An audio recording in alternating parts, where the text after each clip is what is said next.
que os montes nascessem, formassem a terra, 94? eternidade, 90 verso 2. Fala da eternidade de Deus. Deus é eterno. Não é De eternidade, Ele é Deus. Então, não tem como explicar. Como é que Deus, Ele é, como eu já disse. O Isaías 9 e esse Salmo 90 já explica tudo. Ele é de eternidade, Ele é Deus. Ou seja, Ele sempre subexistiu, é acima da eternidade. Se a eternidade já é algo grandioso, que não tem início, se não tem início, não tem um Criador. Para ter início, tem que ter um Criador. Se não tem Criador, então não tem início. Sempre existiu. Mas aí eu já quero pegar esse gancho, já falar logo do tópico 4 da nossa apostilha, para depois a gente voltar. Porque, como eu estou falando de eternidade de Deus, como eu estou falando dessa existência de Deus, a existência declarada, a existência provada, que é o que trata o tópico primeiro, a gente já viu o quê? Como é que isso explica, certo? Deus, Ele é o Pai da eternidade. Deus, Ele sempre existiu.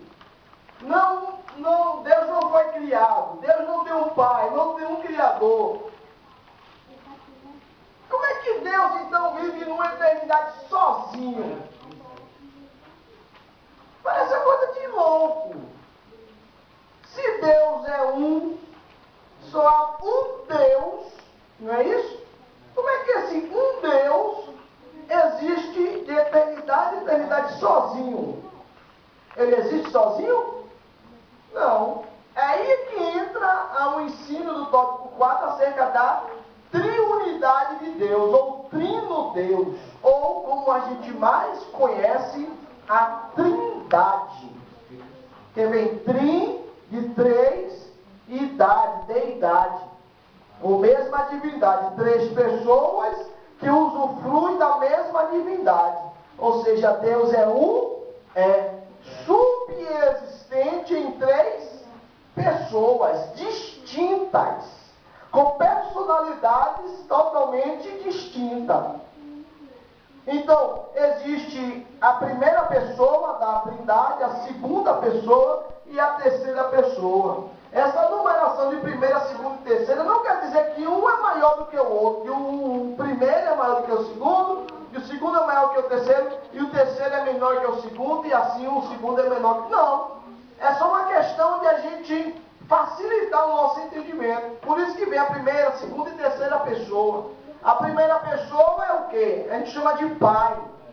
Por que a gente chama de Pai? Porque Ele que elaborou, é Ele que é a mente, digamos assim, entre aspas, a mente pensante dessas três pessoas. Ele que elabora, Ele que projeta, parte dele. E o Filho, por que a gente chama de Filho? Porque o Filho, ele é o responsável para executar o plano da divindade. E o Espírito Santo é aquele que veio para preservar a execução do Filho, que o Filho executou, que o Pai elaborou. Ou seja, o Pai elabora, o Filho executa e o Espírito Santo preserva. Aleluia. Então a gente tem as três pessoas sempre existindo desde a eternidade. Aí, para Deus ser Deus, primeiro, Ele tem que ter comunhão. Primeiro, para Deus ser Deus, Ele tem que ter comunhão com alguém. Não existe um Deus que não tenha comunhão com nenhuma outra pessoa. Segundo, para Deus ser Deus, Ele precisa ser glorificado. Não existe um Deus que não receba glória, que não seja glorificado. Para Deus ser Deus, Ele tem que ter o quê? Comunhão. Né? Essa comunhão e essa glorificação. Então a gente vê Deus, desde a eternidade, existe três pessoas. E o que é que acontece? Antes de Deus criar tudo no mundo, criar o universo, criar os anjos, arcanjos, tudo do céu, tudo, antes de tudo, só existia quem? O Pai, o Filho e o Espírito Santo. Só existiam essas três pessoas. Aí o que acontece? Para Deus ser Deus, precisa de ter o que primeiro? Eu falei agora? Comunhão. Hã? Você falou que precisa ter comunhão. Comunhão. Segundo, Glorificado. ser glorificado. Então, como é que eles tinham comunhão? O Pai tem comunhão com o Filho tem comunhão com o Espírito Santo tem comunhão com o Pai. Então, um tem comunhão com o outro. É por isso que nenhum dos três, embora sendo distintos, mas nenhum dos três tem essa liberdade de fazer o que quer de encontro ao que os outros dois não querem. A comunhão deles é tão unida, é tão forte que o que um quer, os outros querem. O filho nunca vai querer algo que seja de encontro à vontade do Pai, vontade do Espírito Santo. Isso reflete o que é comunhão, a intimidade que eles sempre tiveram antes da criação. Então, se Deus quiser soprar tudo que criou e desfazer e continuar só eles três, ele vai continuar tendo comunhão. Ele vai continuar sendo Deus. Ele não precisa de nada disso para existir. Segundo, para Deus ser Deus, tem que ser glorificado. Aí, o que acontece? O Pai glorifica o Filho glorifica o Pai. O Espírito Santo glorifica o Filho. E o Pai glorifica o Espírito Santo, que é tanto que o único pecado imperdoável é o pecado contra o Espírito Santo. Isso o Pai delegou ao Espírito Santo. Não, se alguém blasfemar contra você, não tem perdão. Isso é uma glorificação. Então você vê que antes de tudo existir, um glorificava o outro. É tanto que Jesus diz o que? Pai, glorifica-me junto a ti, com a glória que antes eu tinha. Glorifica. Então o Pai vem e glorifica o Filho vem e glorifica o Pai. Pai, eu glorifico a ti. O Espírito Santo vem e glorifica a Cristo. Tudo que o Espírito Santo faz na igreja, qual é o propósito? De glorificar a Cristo. Então, antes de existir tudo, eles glorificavam um ao outro, então eles não precisavam de nada disso. Mas Deus decidiu fazer os anjos, arcanjos, querubins, serafins. Ele fez tudo em ordem para agora essa criação dele pudesse lhe servir. Então, os querubins e os serafins ficam ao redor de Deus, o glorificando, lhe servindo. São os assistentes diretos de Deus. Tem os arcanjos, que são príncipes, principados, que lideram um grupo de anjos. E esses anjos são mensageiros, são executores, são defensores. Cada um tem funções nesse reino celestial. Aí Deus agora vem e faz a criação, faz a terra, faz tudo que nós temos hoje e faz o homem, a sua imagem, a sua semelhança. E põe o que no homem, que nós vamos ver na próxima aula, a doutrina do homem. Deus põe a sua imagem, a sua semelhança. Deus põe o que no homem? A sua imagem, a sua semelhança. Aí, por que eu estou repetindo isso? Para frisar e provar para os irmãos que a maior prova da existência de Deus é o quê? A existência do homem. Por isso que o homem é corpo, alma e espírito. O homem é tricotômico. Ele é formado de 3 elementos: corpo, matéria física, alma, que são o intelecto, emoções e vontade, e o espírito, que é o fôlego de vida, o que mantém vivo, que torna essa alma vivente. Então, espírito, alma e corpo. Então, a prova de Deus, como a gente vê no tópico 4, a prova ilustrada, a doutrina ilustrada, a gente vê essas ilustrações da natureza, a personalidade humana e as relações humanas. Vá para a página 31. E aí a gente já vai fechar essa primeira parte dessa doutrina da Trindade. Aí nós temos, como podem 3 pessoas ser um Deus? É uma pergunta que deixa muita gente perplexa. Não nos admiramos dessa estranheza, pois ao considerar a natureza interna do eterno Deus, estamos tratando de uma forma de existência muito diferente da nossa. A existência de Deus é diferente da nossa existência. É por isso que muitos têm dificuldade de conhecer a Deus, de compreender Deus. Aí nós obtemos essas 3 fontes. A natureza. Por exemplo, número 1 aí, letra A, número 1. A água é um elemento? Sim ou não? A água é um elemento? É. Mas esta também é conhecida sob 3 formas. Quais são elas? Água, gelo e vapor. Ou líquido, sólido e gasoso. Deixa de ser água? Não, é a mesma água, mas só que em fases distintas. Aí nós temos a eletricidade, mas no bonde ela funciona sob a forma de movimento, luz e calor. No bonde, o bondezinho, um trem que é movido a eletricidade, ele é movido que é movimento, luz e calor. O sol é um? Existe 3 sols? Não. 3 sóis? Não é 3 sóis, é 3 sols. 3 sóis, né? Pegou agora. 3 sóis. 3 sóis ou 3 sols? 3 sóis. 3 sóis. Ele pode pedir isso. 3 sóis. Então, o sol é um, mas se manifesta como? Ele se manifesta como luz, iluminando a terra, calor, que a gente sente aqui, calor, e fogo. Certo?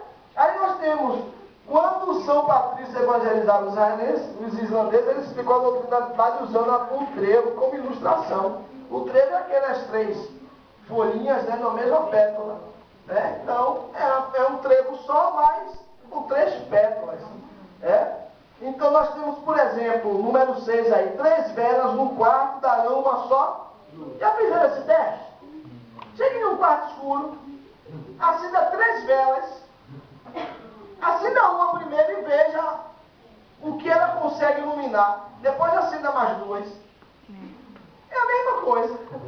Não muda. Certo? Então isso o quê? Se não mudar é o que? É o Deus, que nós chamamos Deus. Mas esse Deus subsiste em Pai, Filho e Espírito Santo. O triângulo tem 3 lados e 3 ângulos. Tira de um lado e não é mais triângulo. Onde há 3 ângulos, há um triângulo. Então, para ser triângulo tem que ter 3 ângulos. Para ser Deus tem que ter 3 pessoas. Não são 3 deuses. Cada pessoa é um Deus, não. Deus é o quê? É a divindade. Deus são os atributos. Onisciência, onipresença, onipotência, eternidade, imutabilidade, soberania, poderoso, infinito, eterno, enfim. Isso é Deus, são os atributos que nós vamos ver.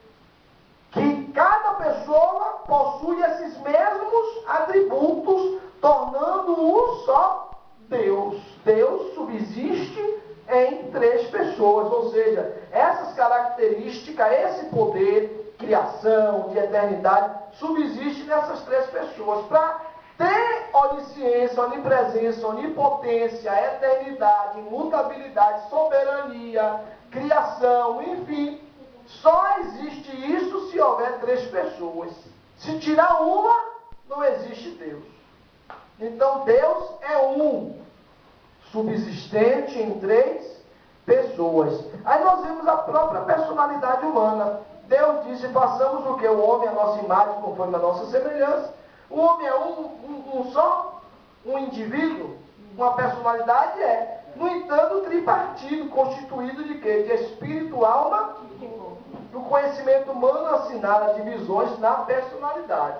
Não temos sido cônscios, às vezes, de arrazoarmos com nós mesmos e de estarmos ouvindo a conversação. Eu falo comigo mesmo, me escuto falando comigo mesmo. Quem já fez isso?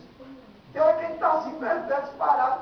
Daqui a pouco ele está falando com a gente assim, rapaz, não sei o que, não sei o que, não sei o que. A gente cai na real, poxa, está falando comigo mesmo, né? Aquela doida, né? A gente fala, a gente mesmo se escuta. Às vezes a gente está sozinho, a gente começa a falar mesmo, né? Com sonho, a gente começa a se ouvir, rapaz, não é que é verdade, Moisés?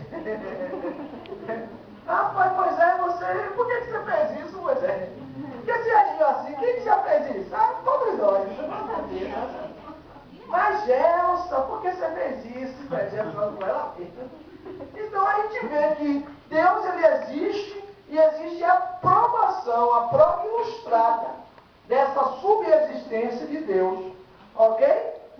Mas vamos voltar então, a gente vê a existência de Deus, sua existência declarada, sua existência provada, né?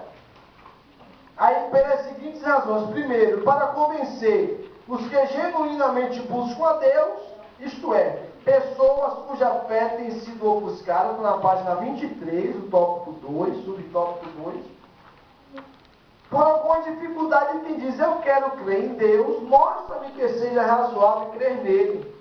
Mas evidência nenhuma convencerá a pessoa que, por desejar continuar no pecado e no egoísmo, diz, desafio-te a provar que Deus existe. Afinal, a fé é questão moral e não intelectual. Então eu nunca vou compreender Deus se não for pela fé. Deus não é palpável, como é ensino aqui que eu posso pegar, manipular, botar para cima, para baixo, mexer ou segurar para ele não fazer mais barulho. Não vai fazer mais barulho, eu vou arrancar. Não, Deus não é manipulado, Deus é intocável. Então eu tenho que crer nele, muito obrigado, Deus te abençoe. Toda quinzena você recebe galardão, né? Sabe, né? Então Deus, ele é inatingível. A gente só compreende Deus pela fé. A fé é a porta de entrada para eu ter acesso à pessoa de Deus. Deus nunca vai se revelar para uma pessoa que não creia nele. Deus nunca vai se revelar para uma pessoa que não tenha fé nele. Agora, que tipo de fé é essa que nos aproxima de Deus? Porque existe a fé natural, que todo ser humano, quando nasce, já nasce com esse tipo de fé. Eu creio que se eu sentar nesse banco, eu não vou cair, é uma fé. Eu creio que se eu abrir o guarda-chuva num dia de chuva ou de sol, eu vou me proteger do sol ou da chuva. Eu creio que se eu pegar um ônibus que vai me levar para Curitiba, eu vou chegar lá em paz. É uma fé natural, todo mundo tem. Existe a fé como um dom, que é para operar milagres, que acompanha o dom de cura e operação de milagres e maravilhas. E existe a fé para a salvação. Eu posso ter dom de cura, posso ter dom natural, mas eu não sou salvo com nenhum desses dois tipos de fé. É o que muitos confundem. Ah, não, eu creio em Deus. Ah, não, eu tenho Deus no meu coração. Ah, não, eu creio. Sim, mas se tem fé ao ponto de abrir mão da sua própria vida, aí as pessoas não querem.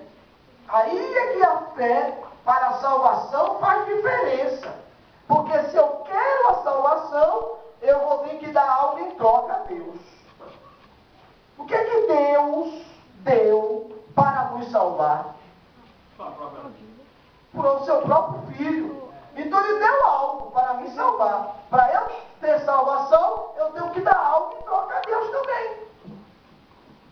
É a troca. Deus deu o Filho dele. E agora, para eu receber a salvação, eu tenho que dar algo para Deus. O que é que Deus quer de mim? A minha alma. Eu tenho que selar a minha alma para Ele. Eu tenho que dar minha vida para Ele. Então essa é a fé da salvação. É abrir mão. Por isso que Jesus disse o quê? Aquele que ama a sua vida, perderá. E aquele que perder a sua vida por amor de mim, achará. Então, a gente precisa diferenciar. E muitos querem conhecer a Deus pela razão, ou pelo intelecto, pelo estudo, pelas pesquisas. Não se conhece Deus dessa maneira. A gente conhece Deus pela razão. A razão, que razão? A razão que opera pela fé, através do conhecimento da Bíblia. Ok? Segundo, porque essa existência ela tem que ser provada. Primeiro, para facilitar o que muitos têm dificuldade. Segundo, para fortalecer a fé daqueles que já creem. Por exemplo, Moisés, quando recebeu o chamado de Deus, ele seguiu as ordens de Deus? Seguiu. Foi lá no Egito, tirou o povo lá do Egito, trouxe para o deserto. Mas quando chega no deserto, o que acontece? Moisés sobe no monte, e lá no monte Moisés faz um pedido a Deus. Qual foi o pedido? Deus, mostra-me a tua face. Mostra-me a tua face, como ele diz, como está no nosso português, mostra-me a tua glória. Mas lá no original, Moisés está dizendo, Deus, eu quero ver a tua face. Como é o teu rosto? Como é a tua face? Eu quero enxergar os teus olhos. Moisés já cria em Deus? Cria. Mas Deus, ele pediu, fez o pedido. Deus, deixa eu te ver. Mas Deus, ninguém que viu a minha face, Moisés, ficou vivo. Você não pode ver, senão você vai morrer. Mas fica aqui atrás da penha, na brecha você vai ver as minhas, e eu vou botar a minha mão para te proteger. Você verá só as minhas costas. Então ali é a prova da existência de Deus. Deus existe. Mas por que Deus permitiu Moisés ver as suas costas? Para fortalecer a fé. Então Deus muitas das vezes se revela para a gente. Por qual propósito? Para fortalecer a nossa fé. Por que tem as manifestações de Deus no nosso meio, quando a gente se reúne? Quando Deus se manifesta, que a gente sente mesmo. Por que Deus está fazendo a gente sentir? O crente sai o quê na hora? Que volta para casa, ele volta o quê? Alegre. Fortalecido. A sua fé é revigorada. Não, realmente Deus está comigo. Eu senti a presença dele, eu ouvi Deus falar comigo. Então, tudo isso serve para a gente ser fortalecido. Não que Deus tenha necessidade de provar, porque Deus, como eu já disse, não tem necessidade. Ele não deve nada a ninguém. Quem emprestou a Deus para que ele possa lhe retribuir? Quem foi aqui de nós que emprestou alguma coisa a Deus? Quem foi que lhe deu algum conselho para que ele possa lhe agradecer? Não existe. Eu já ouvi uma palavra que diz que aquele que quer conhecer a Deus, às vezes, traspassa os limites de até pecar contra Deus. Os versículos da Bíblia, que está escrito assim. E a gente pecamos com isso, em entender Deus, que aquela pessoa começa a botar na mente, achar que Deus deve conhecer Deus de qualquer maneira da sua própria vontade. Da sua própria forma. Aí endoida, vai morrer doido. Fica doido mesmo. Vai, porque Deus não vai se revelar para uma pessoa carnal, uma pessoa que não crê nele, não confia nele. Até porque tem questões que realmente Deus não precisa. Aí a Bíblia diz assim, Deuteronômio 29, né? Que as coisas reveladas são para nós, né? É isso. E as que não são reveladas são unicamente para Deus. Né? Para Deus. Está lá, né? Então, por isso que eu disse lá na minha tradução. Deus não precisa provar a sua existência. Mas Deus permitiu, nós conhecemos Deus a partir daquilo que Ele permitiu ser conhecido. Ou a partir daquilo que Ele mesmo se revelou. É como diz lá em Jeremias 33, verso 3. Clama a mim, responder-te-ei, anunciar-te-ei coisas grandes e firmes que tu não sabes. Então Deus está dizendo o quê? Clame a mim que eu vou me revelar para você. Eu vou fazer